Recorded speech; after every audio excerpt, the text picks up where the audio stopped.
Hello students, how are you? Welcome to online English classes of New St. Stephen Public School, Unit 3, Awal Kheda Agra by Dinesh Kumar Srivastav. Students, today in this video, I will explain you the 5th chapter from the book Hornbill. The name of the chapter is The Ailing Planet, The Green Movement's Role, and this chapter is written by Nani Palkhiwala. तो students आइए शुरू करते हैं 5th chapter the ailing planet the green movements role. Ailing planet का मतलब एलिंग माने बीमार और प्लैनेट का मतलब ग्रह, एंड द ग्रीन मूवमेंट यानी जो ग्रीन मूवमेंट माने हरित क्रांति जो एक तरह से हुई थी, हरित आंदोलन जो हुआ था उसका रोल। तो ये नानी पालखीवाला द्वारा लिखित है और ये जनरली क्या है, एक न्यूज़पेपर में दिया हुआ आर्टिकल है। The following article was written by Nani Palkhiwala and published in the Indian Express on 24 November 1994। यानी 24 नवंबर 1994 को जो इंडियन एक्सप्रेस न्यूज़पेपर है हमारे देश का, उसमें ये पब्लिश हुआ था। The issues that he raised regarding the declining health of earth continue to have relevance.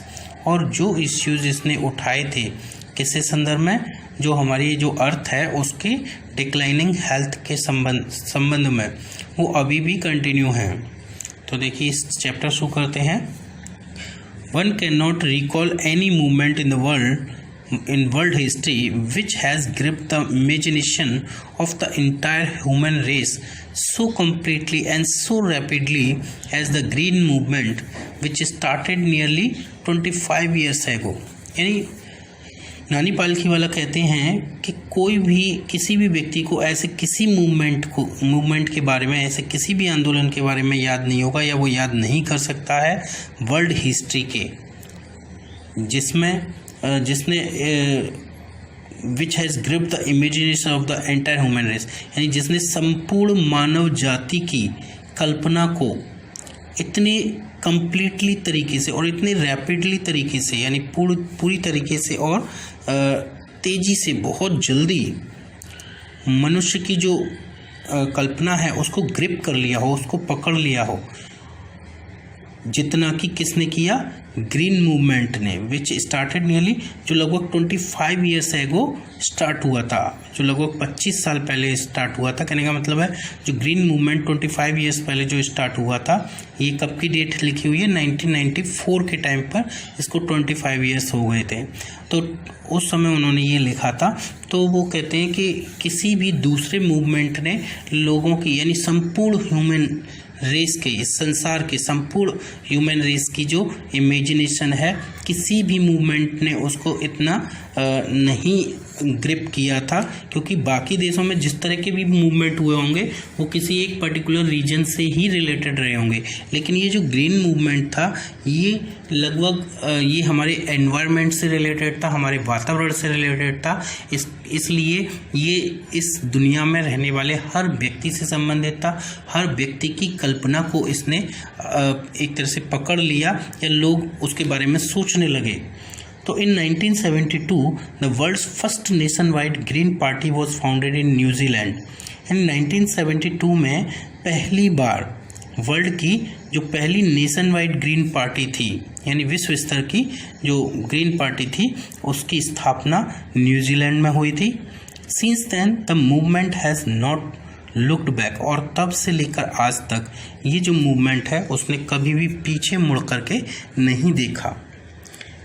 We have shifted one hopes irrevocably, यानी कोई व्यक्ति कल्पना कर सकता है या उम्मीद कर सकता है या करता है, irrevocably माने एक तरह से unalterably, मतलब जिसमें कोई परिवर्तन ना हो सके उस ढंग से, यानी जिसमें चेंज न किया जा सके एक ऐसे तरीके से। तो वो कहता है कि we have shifted from the mechanistic view to a holistic and ecological view of the world. नानी पालखीवाला जी कहते हैं कि हम शिफ्ट हो गए हैं, यानी हट गए, यानी जो पहले हमारा जो विचार था हम उससे थोड़ा सा हट गए हैं। किससे? From the mechanistic view. Mechanistic view किसके बारे में, हमारे वर्ल्ड के बारे में, हमारी जो संसार है, हमारा जो इन्वायरमेंट है, उसके प्रति हमारा पहले जो दृष्टिकोण था, जो नज़रिया था, वो किस तरह का था, एक मैकेनिस्टिक व्यू था। मैकेनिस्टिक व्यू क्या होता है, दैट ऑफ एन एक्सपर्ट, यानी कोई एक्सपर्ट इन मैकेनिक होता है, यानी कोई मशीन का बनाने वाला जो एक्सपर्ट होता है, तो उसमें उसके अंदर क्या नज़रिया होता है किसी चीज़ को देखने का, तो उस तरह का व्यू हमारे यहाँ हमारे लोगों में पहले था एनवायरनमेंट को लेकर के। तो ये व्यू अब शिफ्ट हो गया है, वहाँ से हट करके हम अब किसकी ओर पहुँच गए हैं, holistic and ecological view. Holistic का मतलब एक तरह से सात्विक पूर्णता, यानी कि believing that something is complete in itself, यानी कोई चीज़ स्वयं में कैसी है, कंप्लीट है ना। हम उस तरह के जो व्यू है उसकी ओर मुड़ गए हैं। कहने का मतलब है कि पहले हम अपने एनवायरनमेंट के बारे में काफ़ी जो है मैकेनिस्टिक व्यू रखते थे, यानी हमें इसकी चिंता नहीं थी, लेकिन अब हम इसकी चिंता करने लगे हैं। It is a shift in human perceptions as revolutionary as that, ये क्या है, इट इज ए शिफ्ट, एक शिफ्ट है, एक चेंज है, एक परिवर्तन है ह्यूमन परसेप्शन में, यानी मानव के बोध में, ज्ञान में। और ये एज रेवोल्यूशनरी, ये इतना रेवोल्यूशनरी है, इतना क्रांतिकारी है, as that introduced by Copernicus, यानी जितना कि कोपरनिकस के द्वारा इंट्रोड्यूस किया गया था। यानी कोपरनिकस ने वर्ल्ड हिस्ट्री में एक बार इस तरह का अपने प्रयोगों से, अपनी जो उसने प्रूव किया था उससे लोगों के ध्यान को आकर्षित कर लिया था, और लोगों का जो इस एनवायरनमेंट को, इस अर्थ को लेकर के जो आइडिया था वो पूरी तरह से चेंज हो गया था।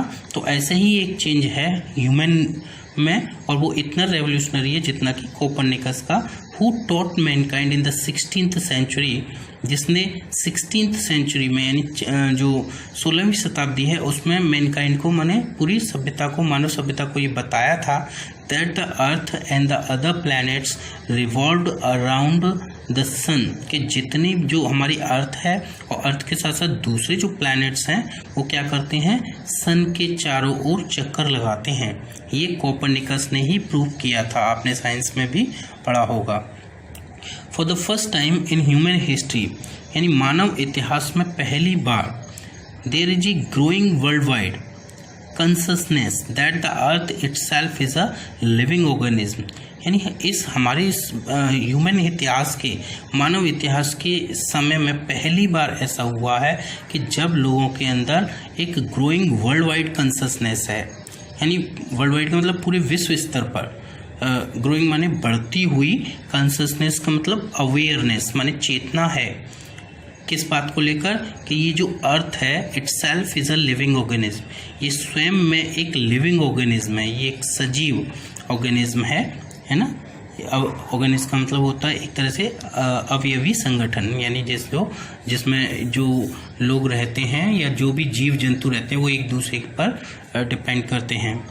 N enormous being of which we are parts, और क्या लोगों को क्या बढ़ रही है चेतना कि ये जो अर्थ है वो क्या है, एक तो ये लिविंग ऑर्गेनिज्म है और दूसरा एक इनोमस बीइंग है, एक विशाल कह सकते हैं कि इंसान है या विशाल चीज़ है, of which we are parts, जिसके हम हिस्से हैं।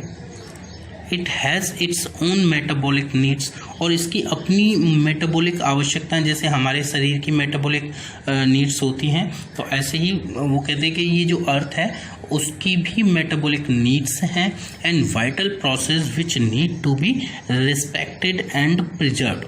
और वाइटल माने anything that is related to our life, और इसकी वाइटल प्रोसेसेस हैं जो जीवन से रिलेटेड जो प्रक्रियाएं हैं संबंधित जीवन से, which need to be respected, जिनको हमें रिस्पेक्ट करना चाहिए, रिस्पेक्ट देना चाहिए, और साथ ही साथ उनको प्रिजर्व करना चाहिए, उनको संरक्षित करके रखना चाहिए।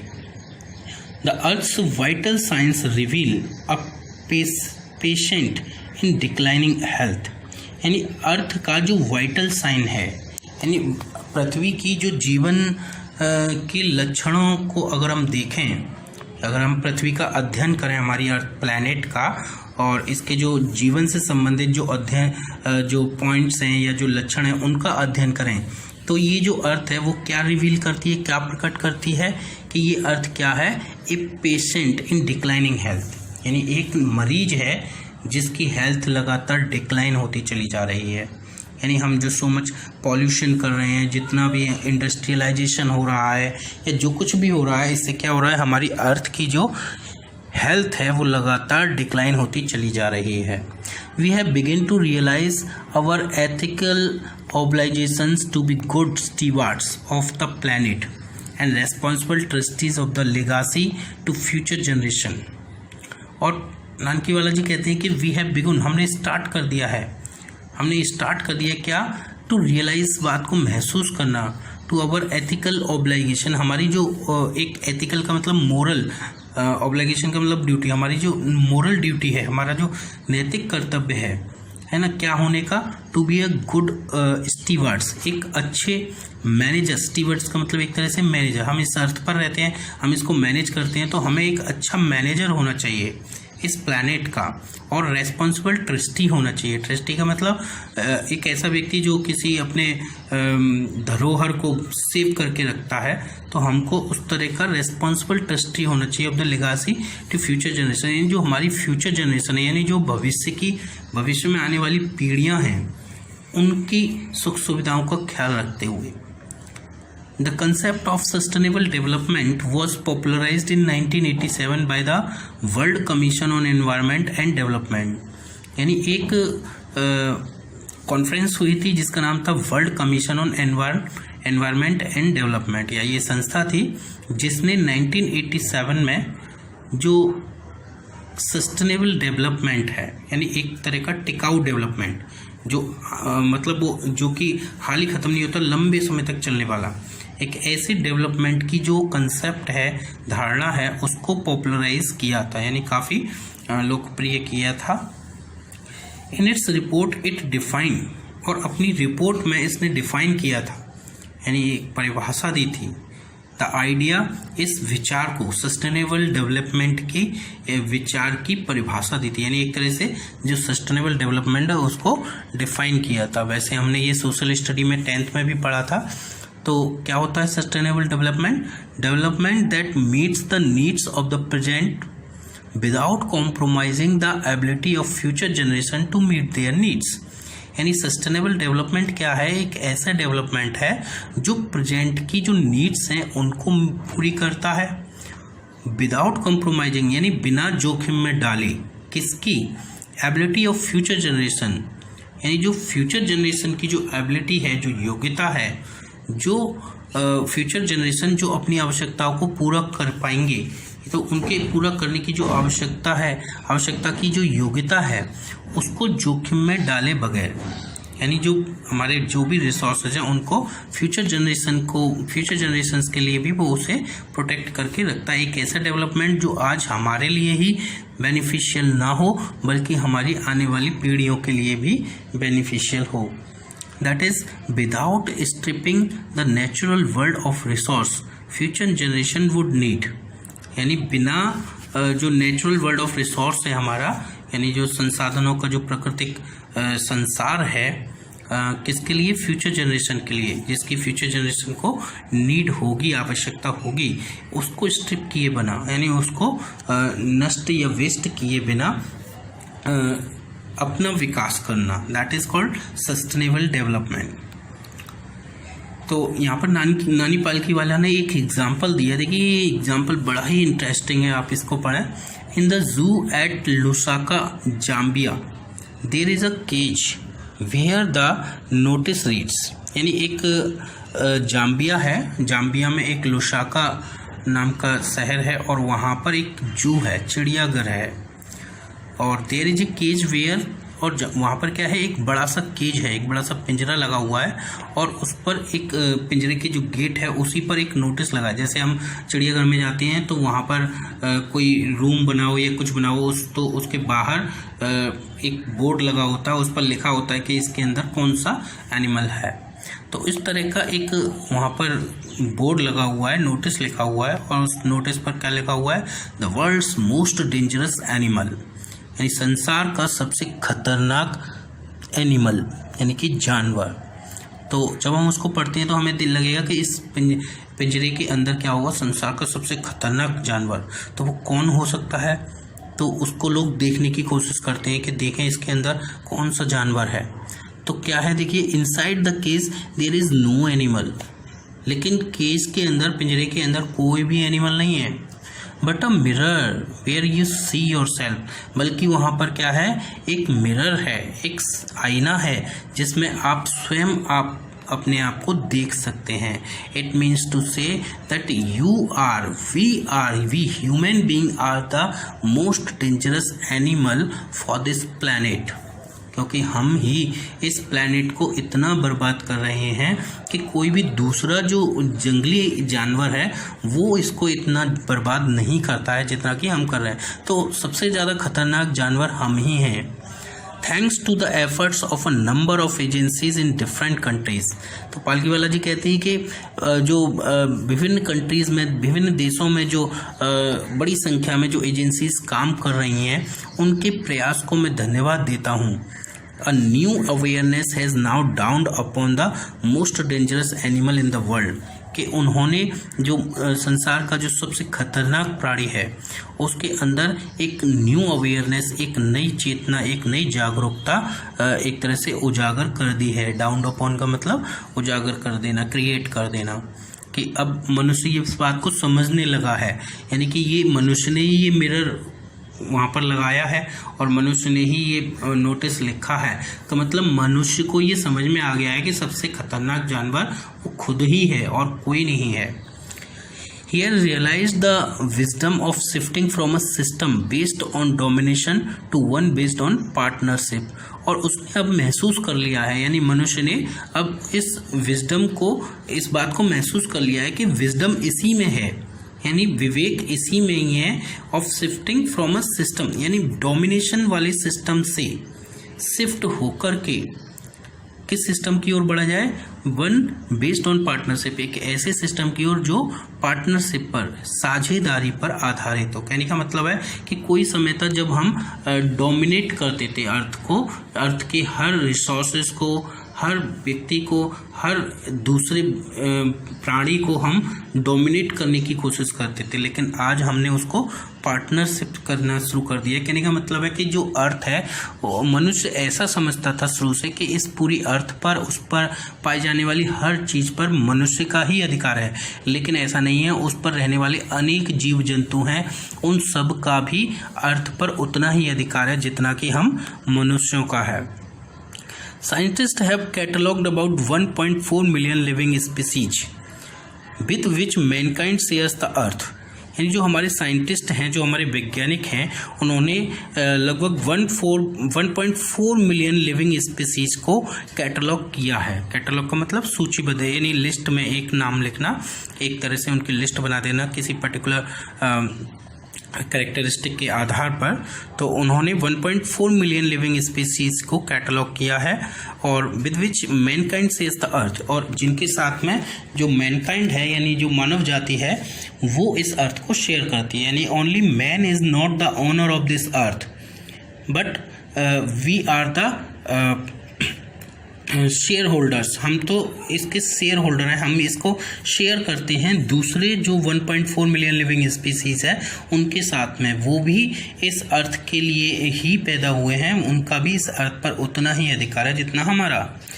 तो estimates very widely as regards the still uncatalogued living species, और ये जो एस्टिमेट्स हैं, जो ये अनुमान है, वो वेरी वाइडली यानी बड़ी वाइडली तरीके से, विस्तृत रूप तरीके से वेरी हैं, डिफरेंट हैं, अलग अलग हैं, क्योंकि एज रिगार्ड द स्टिल, क्योंकि जो अभी भी ऐसी बहुत सी लिविंग स्पीसीज हैं जो अनकैटलॉग्ड हैं, यानी जिनको अभी कैटलॉग किया ही नहीं गया है, उनके बारे में शायद बहुत से लोगों को या बहुत से हमारे जो बायोलॉजिस्ट हैं उनको पता भी नहीं है शायद।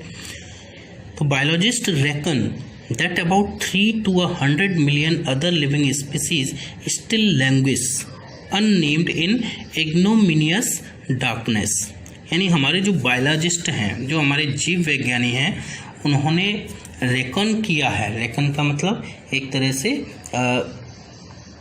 एस्टिमेट करना, यानी कि अनुमान लगाना।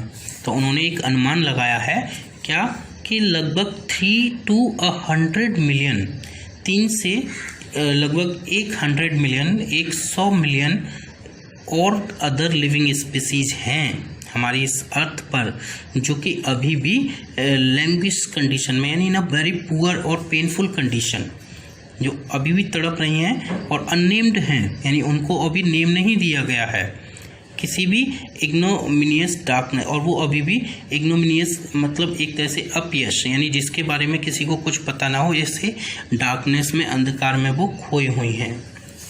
One of the early international commission which dealt inter alia with the question of ecology and environment was the Banded Commission, which had a distinguished Indian as one of its member, Mr. L.K. Jha.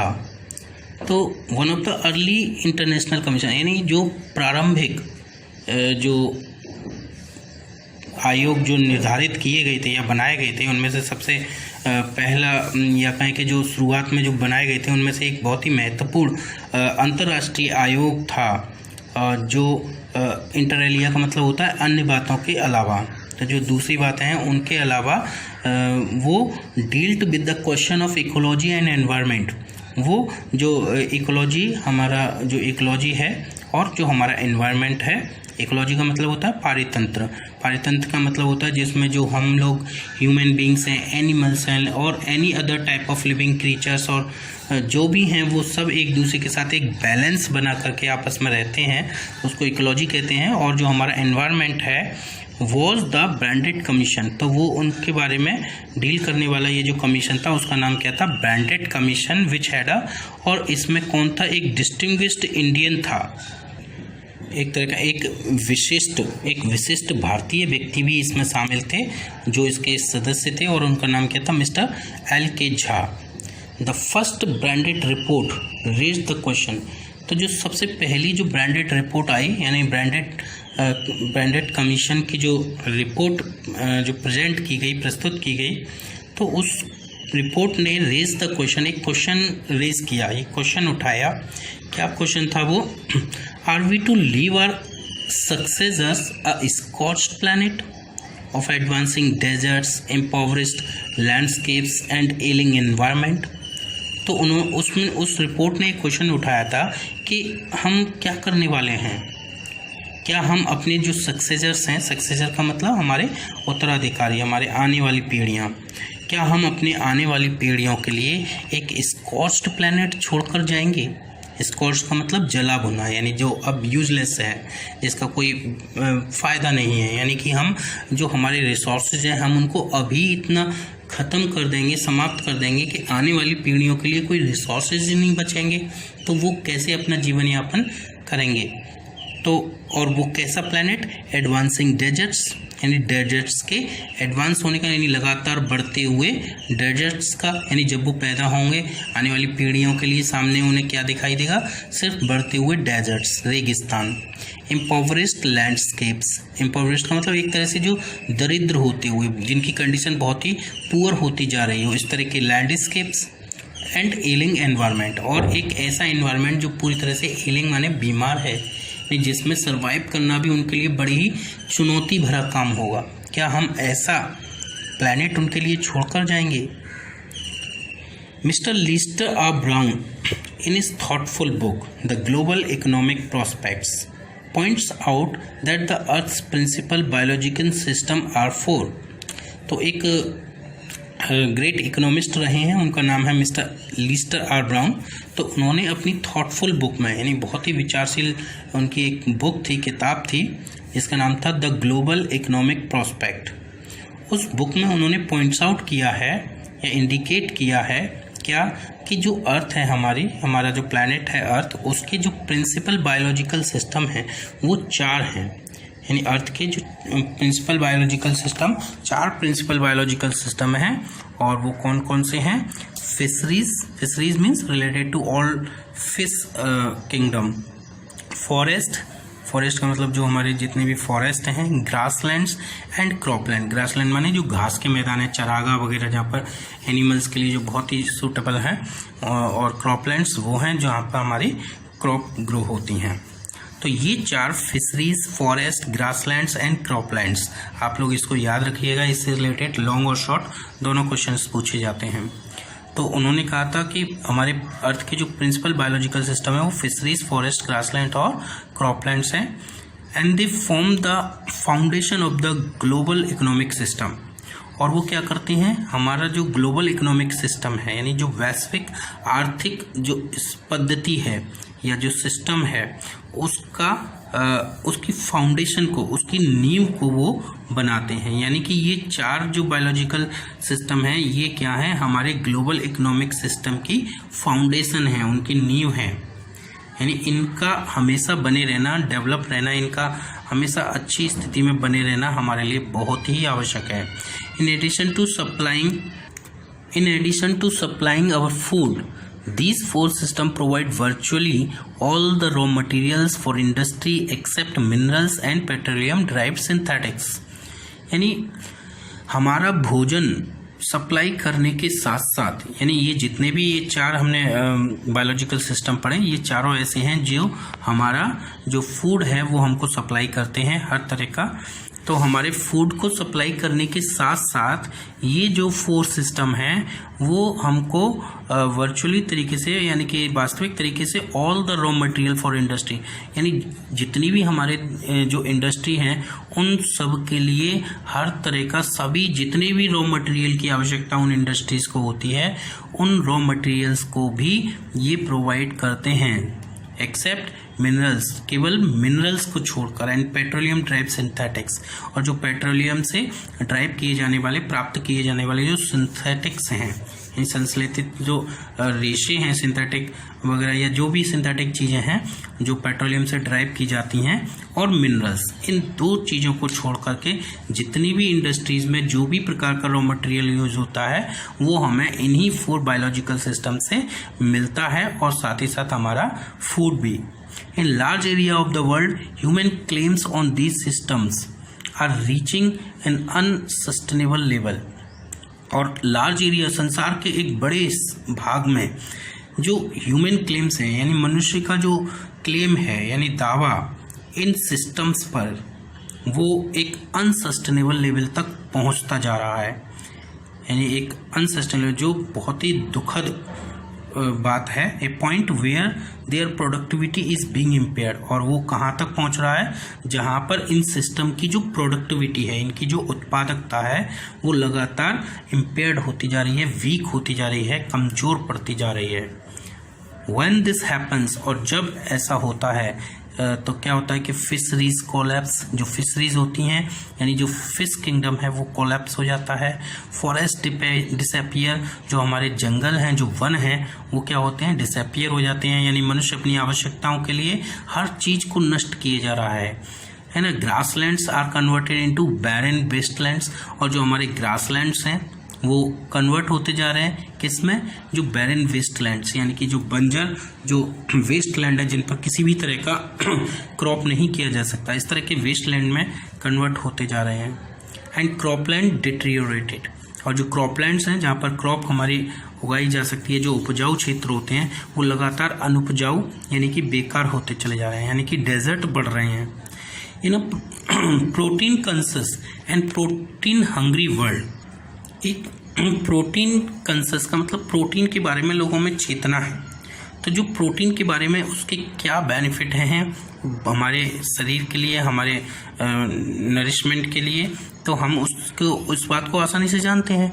और साथ ही साथ protein के हम hungry भी हैं, तो यानी protein को हम खाना चाहते हैं, प्रोटीन हमारे भोजन में ज़्यादा से ज़्यादा हो, हम ये चाहते हैं।